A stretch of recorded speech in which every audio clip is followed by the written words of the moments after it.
आम जिलापाल ठारू आरंभ कर ब्लॉक जरिया देइथिलु आज शेष लोअर पीएमजी देलु एइपाई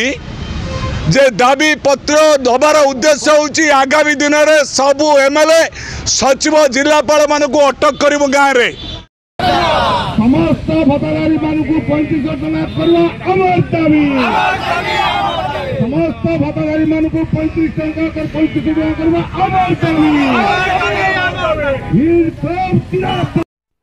निर्वाचन सरीगला किंतु प्रतिश्रुति भूली गले मोहन सरकार 2024 निर्वाचन में ओडिशा जो केतोटी ग्यारंटी को नहीं बीजेपी अधिक प्रचार करुला से मध्य भत्ता बढ़िबा थिला बड़ प्रतिश्रुति हेले सरकार गठनर 6 मास पर भी बढ़िलानी वृद्ध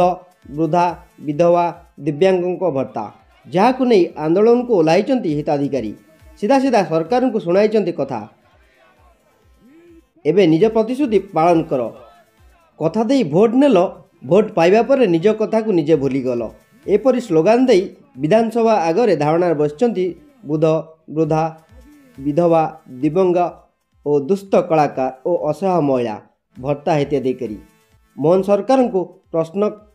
केबे मिलिबो 35 टंका भत्ता और सरकार गठनर 6 मास पर भी कहीं निज प्रतिश्रुति पूरण करुनी बीजेपी सरकार निर्वाचन बेले अनेक बड़ बड़ प्रतिश्रुति देइथिलो बीजेपी वार्धक्य भत्ता विधवा भत्ता भिन्नक्षम भत्ता को वृद्धि करी 3000 टंका कराजिबो बोली ओडिशावासी को ग्यारंटी देइथिलो भारतीय जनता पार्टी ओडिशार वर्तमान भत्ता बाबद को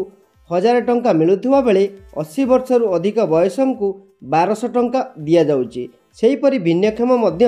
यथाक्रमे 1000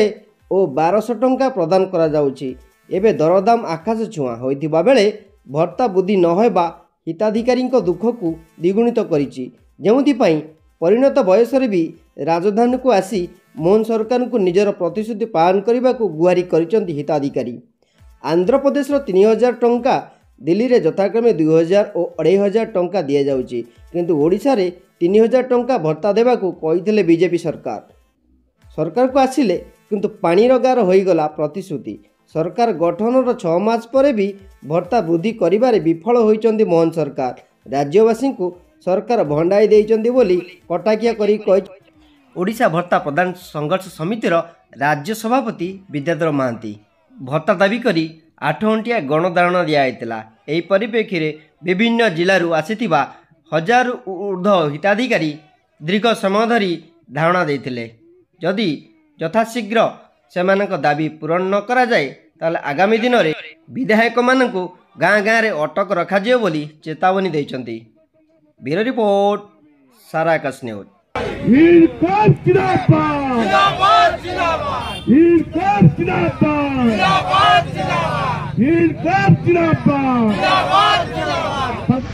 आज आम माननीय मुख्यमंत्री को दाबी पत्र प्रदान कलु एटा नुआ नुहे आज के 5 मास धरी आम जिलापाल ठारू आरंभ कर ब्लॉक जरिया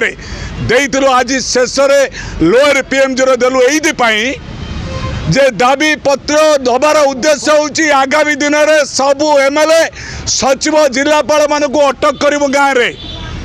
आम को आगे 3000 3500 भत्ता प्रदान कर तापर एमएलए मानकर दरमा वृद्धि कर नचेत असहाय दिव्यांग भाई भौणी वृद्ध वृद्ध विधवा भौणी दुष्ट कलाकार जीवन सारा बान होइतिबा अविवाहिता भौणी जो दाबी को नहीं आम लड़ाई करूँ ये 54 लाख हिताधिकारी सरकार जाड़ी शुणी मिछ कहूँ सरकार मोहन चरण माझी ओडिशार मुख्यमंत्री समलपुर नवरंगपुर बरगढ़ रे जाइए कहते भत्ता मिलगला देखी दियो अकाउंट रे मिलगला कौन मेजिक कहूँ ये कौन अलीबाबा 40 चोर किए केतबेले कौन कहूँ ठीक नहीं केतबेले प्रभाती परिडा महोदय उपमुख्यमंत्री महोदय कहते आम देदेबू नित्यानंद गंडजी विभाग मंत्री कहते अर्थ विभाग सहित आमर समझौता चली अर्थ विभाग किए अर्थमंत्री निजे दायित्व अच्छा माननीय मुख्यमंत्री मोहन चरण माझी मुख्यमंत्री होम डिपार्टमेंट फाइनेंस दीटा डिपार्टमेंट रोचे मुख्यमंत्री निज हाथ रखी दे दियो ना दे दियो नचेत आगामी दिन में जनवरी मासरे यदि घोषणा न करेंगे आम भत्ता संघर्ष समितिर ओडिशा 30 गोटी जिला हिताधिकारी माने समस्त विधायक मानक अटक रखिए पचारे तुरंत आम भत्ता घोषणा कर ना आम छाड़बुन।